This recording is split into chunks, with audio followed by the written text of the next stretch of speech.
मौलाना सरदार अहमद साहब रहमतुल्लाह अलैह के पास ना एक बूढ़ी अम्मा अपना बेटा छोड़ गई। तो हजरत साहब ने को 2, 4, 5 महीने रखा। तो बाद में उसकी अम्मा को बुला के कहा कि भाई तू बेवा है, बेटा तेरा यतीम है, मैं नहीं चाहता कि इसका वक्त ज़ाया हो। ये पढ़ने वाला कोई नहीं, सारे नहीं भाई पढ़ने वाले होते। अब यहाँ उलमा बैठे हैं, मैं बेअदब भी ना हो जाऊँ। कुछ पूरे 8 साल लगा के भी आ जाते हैं, सनद भी उनके पास होती है। नाराज़ ना हो जाना, ये तो सब अच्छे लोग हैं। सनद होती है पर पता कोई नहीं होता। ये आला हज़रत ने लिखी है बात। सनद होती है, पूरी डिग्री होती है, उस पर कई लोगों के साइन भी होते हैं। तो बहुत सारे तालिब इल्म ऐसे होते हैं जो मदारस में कहते हैं मैं फाजल फलां हूँ, लेकिन कोई शय पास। तो मौलाना सरदार अहमद साहब मुहद्दिस आज़म पाकिस्तान रहमतुल्लाह अलैह उस बूढ़ी को कहने लगे तेरा बेटा कुंद देना है, पढ़ना पढ़ाना इसने कुछ भी नहीं, तो यतीम बच्चा है, कल को तू कहेगी कि मेरे बेटे ने वक्त ज़ाया किया तो वापस ले जा।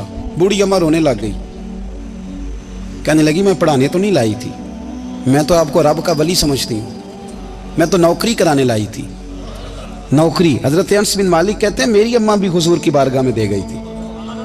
तो हुजूर की बारगाह में ये नहीं कहा था कि या रसूलल्लाह पढ़ा दें, हाँ मैं जिम्मेदारी से बात कर रहा हूँ। ये नहीं कहा था हुजूर मुजाहिद बना दें, ये थोड़ी कहा था कि या रसूलल्लाह सल्लल्लाहु तआला अलैहि वसल्लम से मुफस्सिर मुहद्दिस मुहक्किक मुफ्ती बना दें।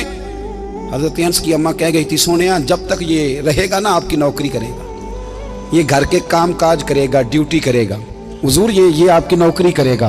तो मेरे महबूब ने फिर दुआ कर दी अल्लाह इसे बरकत अता फरमा। तुम समझता है खिदमत वाला खाली रह जाता है? जितना जायका खिदमत वाले को मिलता है, जो उसके नसीब में आता है, वो किसी का नसीब कहाँ भाई। हज़रत अनस कहते हैं हुजूर ने दुआ कर दी बरकत की। मुझे तो खेती बाड़ी आती भी नहीं थी, पर लोगों के बाग में साल में 1 दफ़ा फल लगता था, मेरे बाग में 2 दफ़ा लगता था। हुजूर ने दुआ कर दी अल्लाह इसे औलाद दे। फरमाते हैं मेरे बेटे, मेरे पोते, मेरे नवासे, मेरी बेटियां, फरमाते हैं मैं जिंदा हूं और मेरी 100 औलादे मौजूद हैं। परेशान हो गया 100 सुन के बच्चे 2 ही अच्छे, 100 औलादे मेरी मौजूद हैं। हज़रत अनस बिन मौलाना सरदार अहमद साहब के पास ना छोड़ गई बच्चा, कहने लगी हजरत जी मैं को पढ़ाने के लिए थोड़ा छोड़ गई हूँ, मैं तो इसलिए छोड़ के गई हूँ कि आप मेहरबानी करें खिदमत कराएं। तो हजरत जी कहने लगे कोई ऐसा काम ही नहीं, खिदमत वाला क्या कराऊं। कहने लगी पट्ठे पवा लिया करो जी। उन लड़ पेंदे ने कहने ने बच्चे काम कर दें मदरसे का। हालांकि अब कहाँ बच्चे काम करते हैं, अब तो गुजर गया दौर, अब तो बच्चे काम कराते हैं। अब बच्चे भी नाराज हो रहे हैं, घूर घूर के देख रहे हैं। सही कह रहा हूँ आपको, बच्चे काम कराते हैं, बच्चे कहाँ काम करते। कहने लगी ये चारा डाले करेगा आपकी भैंसों को। तो हजरत ने उसको कहा कि बीबी चारा मेरी भैंसों को डालने के लिए मैंने बंदा रखा हुआ है, तो तू जा ले जा। कहने लगी हाथ बांध के हुजूर मेहरबानी करें रख लें, चारा डालेगा। और पुत्र तवज्जो से चारा डालना हजरत की भैंसों को। रोने लगी, हजरत ने रख लिया, महीने का खर्चा भी देते। शाम को ना वो सारा दिन काम करता, शाम को आके पैरों में भी बैठ जाता। हजरत जी लाएं तेल थोड़ा सा, पैर ना दबा दूं। 8 साल साथ वाले पढ़ते रहे, ये बेचारा नौकरी करता रहा। मेरा रूप भी नहीं ते मेरा रंग भी नहीं, और मैनू यार मनान दा टंग भी नहीं। कभी कभी ना हजरत बिलाल हबशी फारग होते ना तो नबी पाक की बारगाह में अर्ज करते हुजूर कोई काम तो नहीं, सारे हो गए, हुजूर जाऊं जरा, चले जाते। एक दिन सलमान फारसी कहने लगे या रसूलल्लाह ये बिलाल कहाँ जाता है। फरमाया जा देख के तो आ। हजरत सलमान वापस आए तो आके रोने लगे, कहने लगे सोनिया जब यहाँ से जाता है ना तो जाके सैयदा फातिमा की चक्की पीसनी शुरू कर देता, बीबी साहबा के काम करने लगता है, घर में जाके असनैन की ड्यूटी करता है, वहां भी काम यहाँ भी काम। वो चारा डालता रहा, उसने चारा डाला।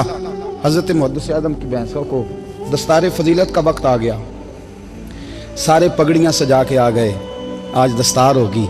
ये ना पीछे होके बैठ गया, चूंकि पढ़ा ही नहीं था तो दस्तार काहे की, दस्तार तो उसकी जो पढ़ेगा। हमने तो पढ़ा ही नहीं, हमने तो यार पढ़ा, घर पढ़ा, ड्यूटी करी। हज़रत मुहद्दिस आज़म रहमतुल्लाह अलैह के यहाँ जब ऐलान होने लगा ना कि अब दस्तार होगी, तो हज़रत ने पहला ऐलान उसका फरमाया। तो मजान वाला बंदा कपड़े भी कभी कभी बदलता है ना, वो कहता है जिस हाल में भी था मैं पलट के देखने लगा कि पढ़ा पढ़ाया तो है, कोई शय नहीं। तो ये माजरा क्या है, पीछे से उठ के आए तो कहते हैं बाकियों की दस्तार किसी आलिम ने की, किसी सूफी ने की, लेकिन ये भैंसों को चारा डालने वाला जब आया तो मुहद्दिस आज़म ने फरमाया पगड़ी के बाल को कोई हाथ ना लगाए, ये सारी दस्तार मैंने करनी है। और फरमाते हैं हजरत बाल भी देते जाते थे और आंसू भी बहाते जाते थे, माथा भी चूमते थे, और फरमाते थे दस्तार के बाद चला तो नहीं जाएगा यार, मुझे तो इबादत भी नहीं रह गई, मुझे तो चाबियों को भी नहीं पता कौन सी कहाँ रहती है, जाएगा तो नहीं तू? तो रो पड़ा, कहने लगा सोने जाए तो वो जिसके पल्ले कुछ है हो, आता जाता तो है कुछ नहीं, मुझे किसने रखना है, मैंने कहाँ जाना है, इधर कहाँ, तो इधर ही रहूँगा। उस तालिब इल्म के सारे उस्ताद भाई कहते हैं उसने दस्तार कराई, पढ़ा पढ़ाया कुछ नहीं, पर जो मसला अड़ जाता था ना, वो जो अड़ जाता था ना, वो जाके उससे पूछते थे तो किताबें खोलने की ज़रूरत नहीं पड़ती थी। मौलाना अमजद अली साहब आज़मी रहमतुल्लाह अलैह फरमाते हैं यकदम आला हजरत का दरवाज़ा खुला, ये भी मेरे आला हजरत की ज़िंदगी है, इसे भी देख, यकदम दरवाज़ा खुला तो बूढ़े इमाम के पैरों में जूता कोई नहीं, और आला हजरत सर पट दौड़े। मैं करीब गया, मैंने कहा हुजूर मैं सदके जाऊं, कहाँ जा रहे हो? तो कहने लगे किसी ने बताया मेरा मुर्शद का बेटा रेलवे स्टेशन से गुजरने वाला है, अमजद अली देर ना कर यार, कहीं शहजादा नाराज ना हो जाए, मेरे मुर्शद का बेटा, मेरे शेख का पोता, यार जरा जल्दी कर। कहते हैं आला हजरत दौड़े रेलवे स्टेशन पे, उन्हें अगर फतवे लिखने आते थे किल के रजा है खंजरे खूंखार बरकबार, तो वो ये भी कहा करते थे कैसे आकाओं का बंदा हूं रजा, बोल बाले मेरी सरकारों के।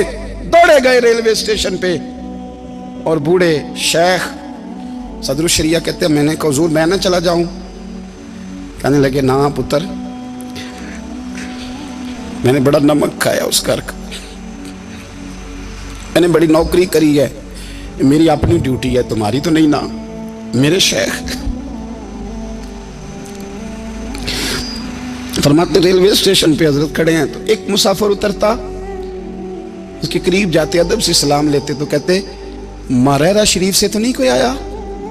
कहते वो मुसाफिर गुजर जाता, दूसरा आता तो फिर करीब जाते, कहते वो उसके आस्थाने से तो नहीं आए, उधर से तो नहीं कोई आया। कहते सारे गुजर गए, जिन मुसाफिरों ने उतरना था उतर गए, ट्रेन चल पड़ी। तो मैंने कहा हुजूर किसी ने आपको गलत इत्तला दी थी, शहजादे तो आए नहीं। कहने लगे यार इत्तला गलत थी या ठीक थी, पर यहाँ तक आने का मज़ा बड़ा है। आप समझ सकते हैं आला हजरत के दो बेटे हैं, हुज्जतुल इस्लाम मौलाना हामिद रजा खान साहब और मुफ्ती आज़म आलम इस्लाम, दोनों शहजादे इतने बड़े शहजादे थे कि दोनों अपने अपने वक्त के सबसे बड़े मुफ्ती हुए। ये भी तो मेरे आला हजरत है ना, इसको भी तो जरा समझो ना। खुशकी और फिर खुशकी और फिर खुशकी। एक दिन पीर साहब ने कहा, नूरी मियाँ साहब, कि अहमद रज़ा यार वो भैंसें रखी हुई हैं तो उनको ना गीदड़ आके तंग करते हैं, तो दो कुत्ते मिल जाए ना कभी, तो चलो रात को पहरेदारी करेंगे, दो कुत्ते मिल जाएं। मैं अक्सर सोचता हूँ कि आला हजरत वो आलिम थे, उनका कुत्तों से क्या लेना देना। हजरत जी आपने कुत्तों की बात करनी थी तो किसी दुनियादार से करते, दो कुत्ते मिल जाएं तो ज़रा जानवरों की देखभाल करेंगे। फरमाया हुजूर सवेरे ही आ जाएंगे। भाई आपका तो ये शुगर नहीं, तो आप कहाँ से लाएंगे? दिन चढ़ा तो दोनों बेटों के गले में रस्सियाँ डाली। आला हजरत को सिर्फ आप फतवे की रोशनी में देखते हैं, आपको उस शख्स के दर्द का नहीं पता, उसके जायके का नहीं पता, वो किस स्टेज का आदमी है, स्टेटस क्या है तरीकत में, शरीयत में, इश्क में। दोनों शहजादों के गलों में रस्सियां और पकड़ा हुआ है। तो नूरी मियाँ साहब कहते हैं मैं चारपाई पे बैठा था तो नीचे बिठाल दिए दोनों बच्चे। मैं उठ के खड़ा हो गया, मैंने कहा मौलाना ये क्या? कहने लगे हुजूर ड्यूटी भी करेंगे और रोटी भी नहीं मांगेंगे। जिन्हां तना विच इश्क न रचिया कुत्ते हो ना थी चंगे, मालक देकर राखी कर दे साबर भुखे नंगे। किधर गया ज़ौक़, किधर गया वो दर्द? और पीछे बारी आई रसूलुल्लाह के प्यार की, जब बारी आई नबी पाक की मोहब्बत की, तो फिर फाजिल बरेलवी का कद अगर लिखने में कमाल है ना, तो महबूब के प्यार करने में भी कमाल है। उन्होंने ना सारी ज़िंदगी, यानी सारी ज़िंदगी ये कह के गुजार दी कि इश्क तेरे सदके जलने से छुटे सस्ते, जो आग बुझा देगी वो आग लगाई है। एक सैयद साहब थे, मकान बन रहा था आला हजरत का, तो सामने ना बिल्कुल लाइब्रेरी थी। तो जब मकान बन रहा होता है तो तब सारे मिस्त्री मजदूर अंदर ही होते हैं, तो सब का आना जाना था, सब लोग आते जाते थे बिला झिझक। तो वो सैयद साहब भी एक दिन आ गए, सामने लाइब्रेरी में मिले, फिर चले गए। कुछ दिनों के बाद घर मुकम्मल हो गया, अब औरतें भी आ गईं। तो शाह जी को पता नहीं था, वो पुराना ही माहौल समझ के ना, मौलाना ज़फ़रुद्दीन बिहारी कहते हैं पुराना ही माहौल समझ के तो अंदर आ गए। और जैसे ही अंदर दाखिल हुए, सामने घर की औरतें देखी, تو شاہ جی معذرت معذرت معذرت کرتے پریشان ہو گئے، اور پھر جب دوبارہ پلٹنے لگے تو اعلیٰ حضرت دوڑ کے گئے، ہاتھ چومے، کہنے لگے شاہ جی آپ کو تو پتہ نہیں تھا، اور آپ مہربانی کریں یہ معذرت والا لفظ واپس لیں، یہ میرے گھر کی عورتیں نہیں، یہ تو سیدوں کی باندیاں ہیں، یہ تو نوکرانیاں ہیں، آپ مہربانی کریں، یہ انداز آپ کا جو ہے یہ درست نہیں، آپ مہربانی فرمائیں اندر آئیں۔ اور پھر سارے خاندان کو لے کے پردے کے پیچھے کھڑا کیا اور کہنے لگے شاہ جی کو غلطی لگ گئی، انہوں نے ہم سے معذرت کی، اب ہم سارے مل کے ان سے معذرت کریں گے، اس لیے کہ یہ رسول اللہ کا خاندان۔ یار تھوڑا بہت دو چار لفظ جس بندے کو آ جائے نا، دو چار لفظ، میں ذاتی طور پہ نا آپ کو پتہ ہے میں تو نعت خانوں سے تو ہماری بنتی نہیں، بہت سارے نعت خان تو ہمیں ویسے ہی نہیں، میں کہتا ہوں نعت آنے دے جانے کا نام نہیں، نعت تو کلام کا نام ہے، کسی بزرگ کی بات پڑھو، کچھ مطلب اس میں کوئی ذوق ہو، کوئی درد ہو، یہ کیا بات ہوئی جو آج کل کام شروع ہے۔ لیکن آپ کو پتہ ہے ہم نعت خان کی بھی عزت کرتے ہیں، میں جس نعت خان سے نعت سنتا ہوں میں دل کی قلب کی گہرائی سے اس کا حیا کرتا ہوں، میں اکرام کرتا ہوں، اللہ جان میں اعزاز دیتا ہوں، اس لیے کہ میں سمجھتا ہوں یہ جب بولتا ہے نا تو مجھے مدینے والے کی یاد آتی ہے، یہ نبی کریم کی یاد دلاتا ہے، تو اس کا اعزاز ہے۔ اعلیٰ حضرت فاضل بریلوی رحمۃ اللہ تعالی علیہ نے نبی کریم سے محبت کی اور حضور سید عالم صلی اللہ علیہ وسلم سے تعلق رکھنے والی ہر شے سے محبت کی، انہوں نے اپنے ذوق کو کبھی پھیکا نہیں پڑنے دیا، ساری زندگی رسول اللہ صلی اللہ علیہ وسلم کا پیار۔ تھوڑے دو چار لفظ میری طرح کسی شخص کو آ جائیں تو وہ ادب اداب کے دائروں سے نکل جاتا ہے، وہ ہر چیز کو کلو کال کے ذائقے میں رکھتا ہے، اس لیے ملا رومی فرمایا کرتے تھے سیٹھ آدمی ہونا جیب میں پیسے ہوں تو اس کا پیر کوئی نہیں ہوتا، اگر کوئی عہدہ مل جائے، بندہ کسی درجے پہ پہنچ جائے تو اس بندے کا بھی مرشد، اور اگر چار لفظ پڑھ جائے تو اکثر میری طرح کے بندے خلیفے ہوتے ہیں، مرید نہیں ہوتے، ناراض تو نہیں ہو گیا آپ لوگ، میری طرح کے لوگ نا خلیفے ہوتے ہیں، بتاتے ہیں 14 جگہ کا خلیفہ ہوں تو سوال یہ ہے کہ غلام کس کا ہے، میری خلافتیں، وہ خدا کے بندے غلامی اصل چیز ہے۔ اعلیٰ حضرت فاضل بریلوی رحمۃ اللہ تعالیٰ علیہ نا لوگوں سے پوچھتے، جب کوئی مدینے سے آتا، مکے سے آتا، حج کر کے آتا تو پوچھتے مدینے گئے تھے؟ صدر الشریعہ رحمۃ اللہ علیہ فرماتے ہیں کسی نے کان میں آ کے کہا حضور وہ موچی حج کر کے آیا، پکی بات ہے حضور؟ ہاں۔ فرمایا چلو چلیں۔ حضرت جی وہ لکھنا نہیں؟ فرمایا آ کے دیکھتے ہیں۔ حضرت مہمان اوے آ کے دیکھتے، کہتے دوڑنے لگے، وہ جوتے گانٹ رہا تھا، جا کے پوچھا حج کر کے آئے ہو؟ کہا ہاں۔ مدینہ شریف گئے تھے؟ وہ جس بندے کے پاس لوگ تاریخیں لینے جائیں تو ٹائم نہ ملے، بھائی آج مدینے گئے تھے؟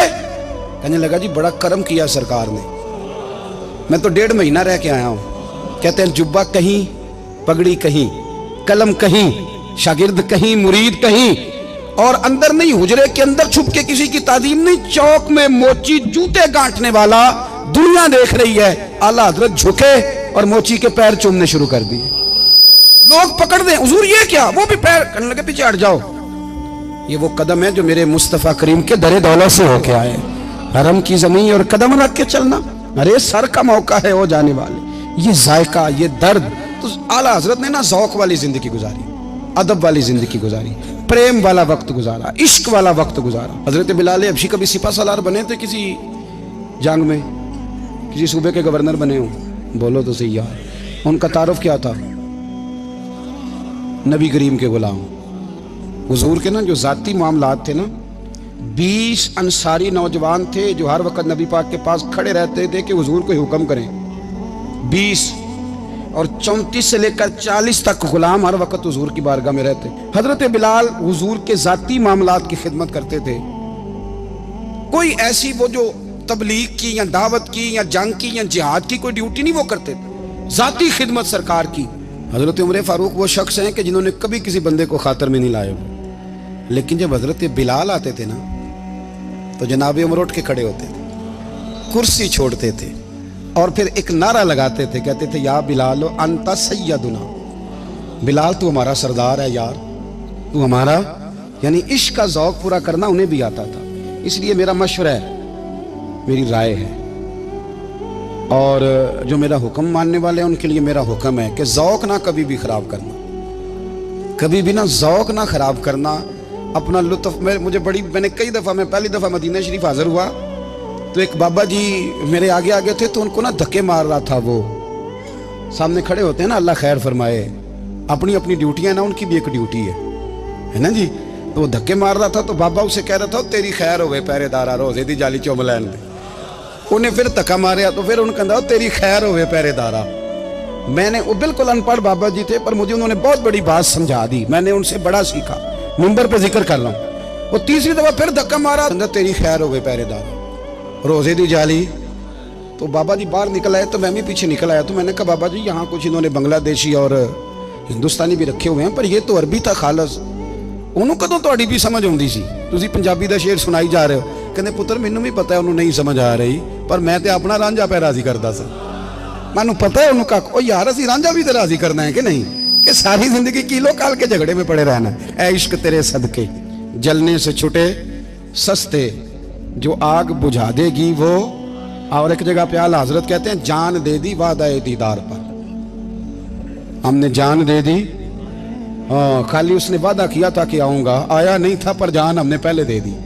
تو اس لیے نا ذوق شوق پیار وارفتگی محبت اساتذہ کے لیے, بزرگوں کے لیے, علماء کے لیے, مشائخ کے لیے, بڑوں کے لیے نہ ذوق نہ کبھی خراب ہونے پائے. اللہ آپ کو سلامت رکھے. اور کچھ دعائیں میں نے دے دی ہیں, کچھ اللہ جانتا ہے میرے دل میں ہیں, وہ میں دیتا رہتا ہوں. اللہ آپ کو ہمیشہ شاد و آباد فرمائے.